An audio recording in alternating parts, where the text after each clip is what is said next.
everybody, it's Emily at ARG Schooling, and today I'm going to be doing the mid-year book freakout tag.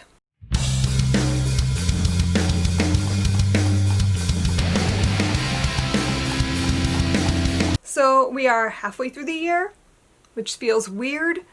I don't know, this year has felt really oddly long and short at the same time. I don't even understand, like, physics of time doesn't matter anymore. But here we are. It's almost July. Might as well try to do this video. I already filmed it once and went no, and decided to try again. So here we go with my second try. This tag is one I do every year, and I have no idea who created it. I'm going to do some research. I'm going to link that down below in the description, but this is my favorite tag. It's one of my favorite videos to film every year because I just really like to have the chance to kind of reflect back on what I've read so far. So let's just jump into it. The first question is, what is the best book you've read so far this year? And I think I'm going to say that my favorite book this year so far has been The Seven Husbands of Evelyn Hugo by Taylor Jenkins Reid. I just really loved this. This was a perfect Emily book. It had all of the things that I like in it. It was just such a good story, and I was riveted the entire time. And yeah, so this was a fantastic read. The next question is, what is the best sequel? And honestly, I don't think I've read more than one sequel this year, so I'm gonna have to give it to The Wild Robot Escapes by Peter Brown. I read this earlier this year with my 11-year-old. She loved this series. I'm gonna have to go with that because it was really cute. It was a really fun read aloud, and it is the only sequel I've read this year. What are some new releases that I haven't read but want to? So, I have a ton. I ran through my shelves quick and picked 3 so that I wouldn't be here all day. I have Saving Savannah by Tanya Bolden. This is about a black woman in, I believe, Washington, D.C. around the turn of the century. No, yeah, 1919.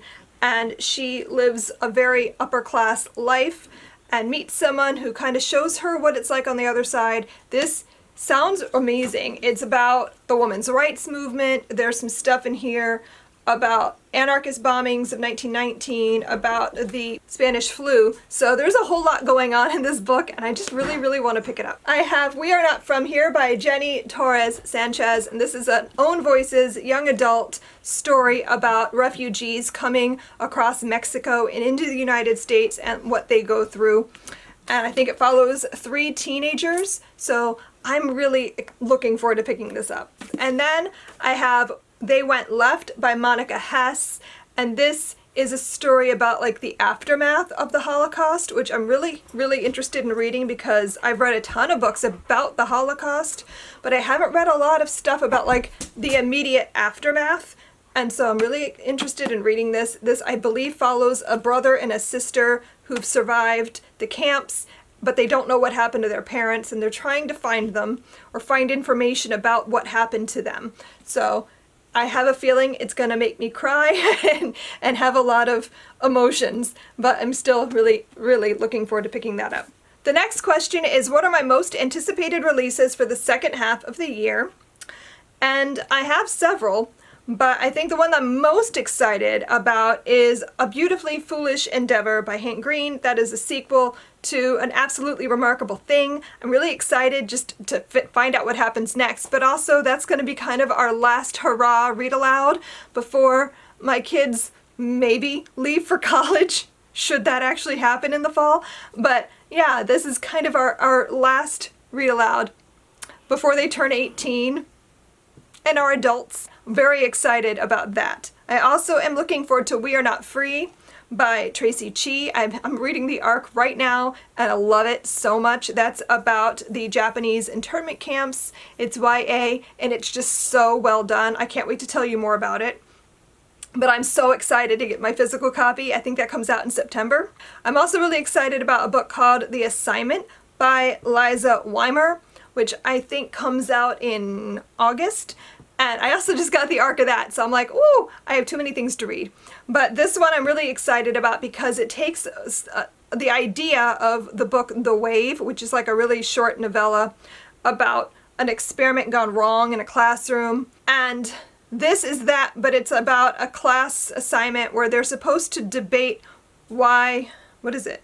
Yeah, they're supposed to argue for the Nazis' plan to like exterminate the Jews, and some kids in the class speak up and say this is wrong, and it's kind of that whole, like, the same thing they did in the Wave, but like expanding on it. I'm just really excited. I pre-ordered it as soon as I heard about it, and I just got access to the ARC, so I'm really looking forward to that. So the next question is, what is your biggest disappointment? That would be this. I just really feel like it could have been so many other things that could have been done in so many other better ways. It just, this was not what I wanted it to be. And because I love the Hunger Games franchise so much, I just felt kind of let down, I guess? I don't know. I'm still processing my feelings. I only finished this like 2 days ago, but I did a whole live show. We just filmed that the other night. So if you want to hear my more in-depth feelings on that, you can go and check out the live show we did, but this is not what I wanted it to be. What is the biggest surprise? I had to think on this. I have a tendency to forget that I read ebooks. I read a lot of books on my Kindle, and those books, because they're not sitting out on my shelves, just sort of float to the back of my head. So I'm going to go with the opposite of always. I don't have the physical copy, so here you can see the picture of it on my phone. So this is by Justin A. Reynolds, and this was just one of the cutest and also just most interesting books I read this year. And I was just so surprised by it. I don't know why I'd had this on my Kindle for a while. Like, it was one of those Kindle deals, and I tend to buy a lot of those and then sort of forget that I have them. So I randomly picked this at the beginning of the month to read, and not really knowing what to expect, I think I went in thinking this was going to be sort of a little rom-com, and I just wanted something kind of fluffy. This is not that exactly, but it was also, I don't even know how to describe this book. This is sort of Groundhog Day. I really like time loops.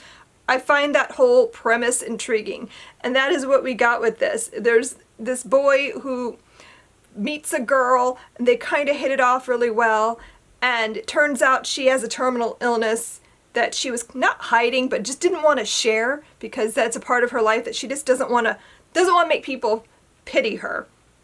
And so he doesn't find out until right before she dies.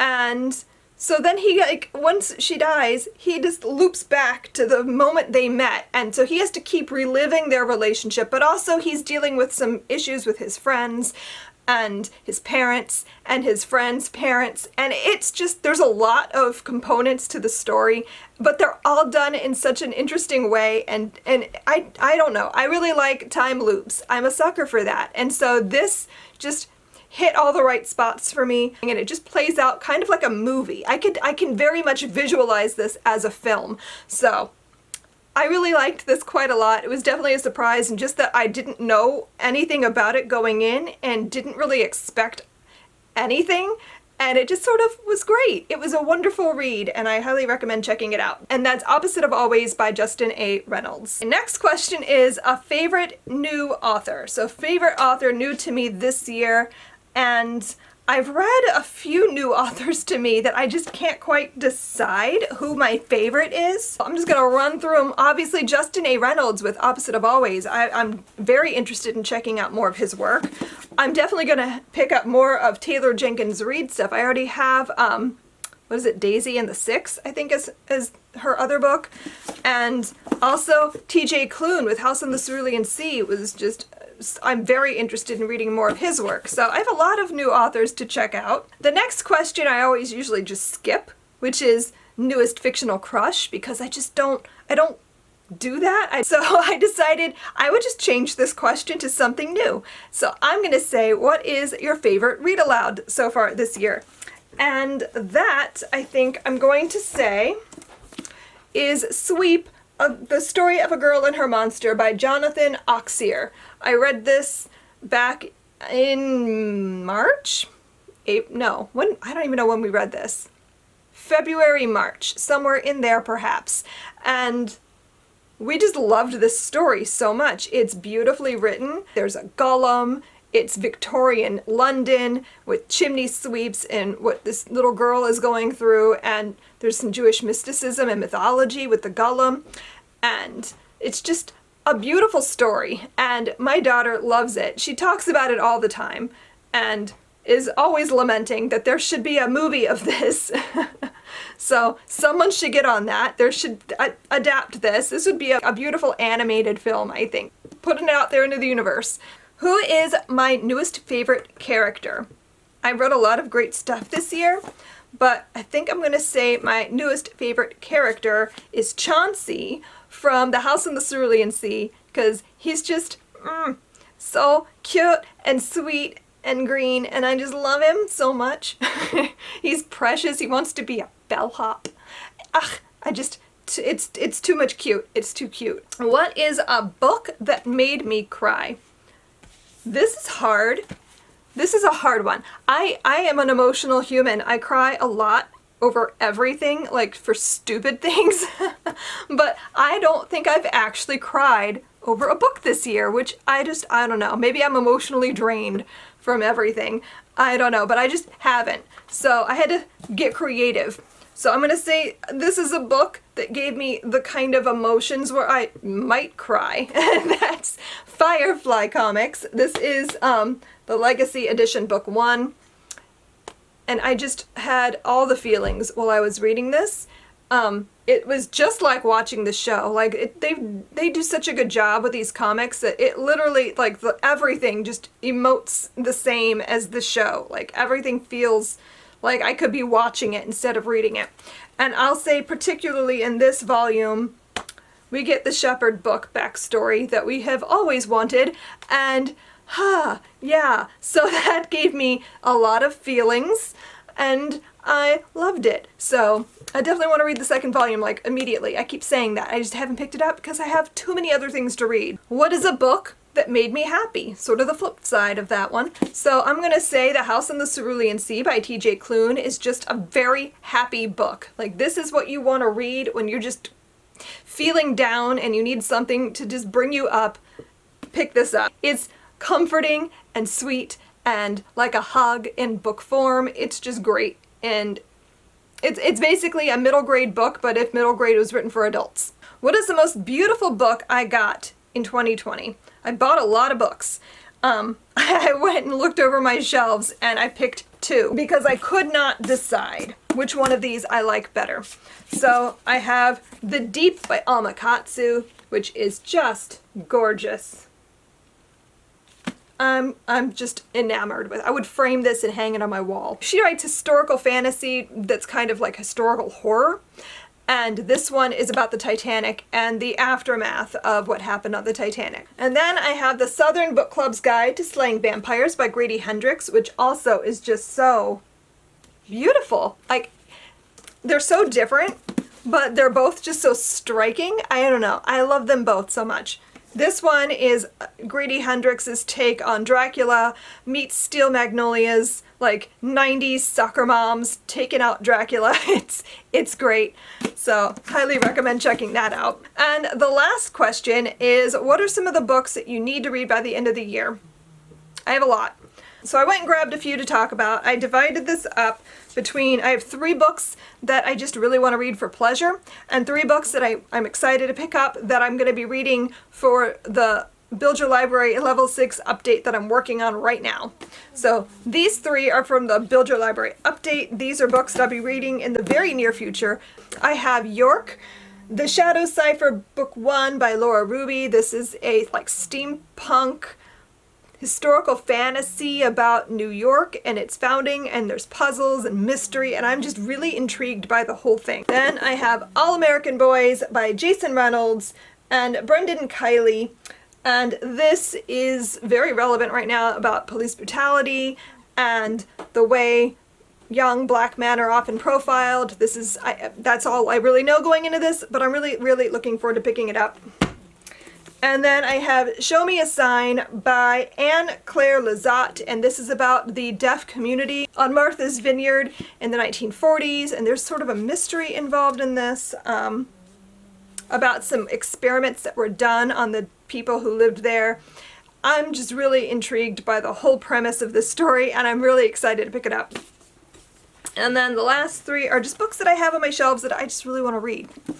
I have Orphan Monster Spy by Matt Killen. This is high on my list of I must pick this up immediately. This is a story about a girl who is able to pass for Aryan, and she hides herself in this prestigious German boarding school where she's living with and learning alongside of the Nazi elite's children. And it says she's a con artist, hiding in plain sight among the daughters of the Nazi elite, and she is going to befriend the daughter of an important scientist and get her hands on some blueprints of a bomb.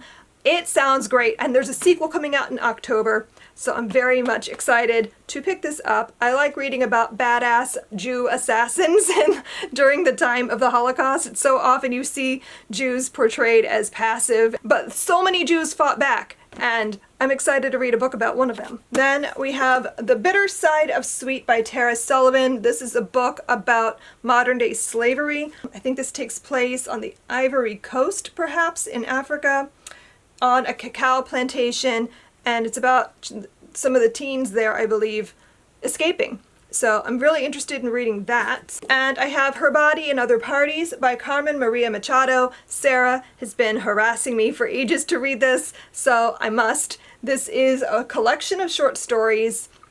I don't really know a whole lot going in, besides that Sarah loved it and really wants me to read it, so I'm going to do that. I'm not going to tag anybody in this because I feel like everybody just does this tag now. I don't think anyone actually tags anybody. So if you want to do this tag, go for it. I read 58 books so far. My goal is 100, so I'm really on target to hit that goal, maybe even surpass it. Sarah's sneezing and interrupting my video. How dare you? Also, I just wanted to quickly touch on my Build Your Library Reading Challenge, which is going terribly. Like, I don't know.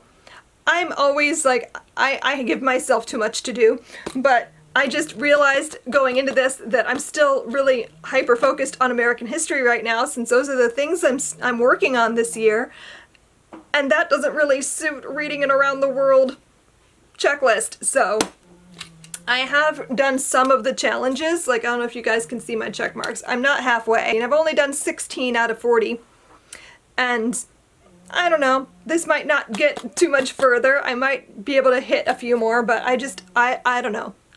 Reading just about American history and America is not conducive to an around the world challenge. I don't know. I don't know. I'm still gonna try, but I'm gonna be realistic with myself. Thanks so much for watching. I hope you enjoyed this video, and I'll see you guys in my next one. Happy reading. Bye.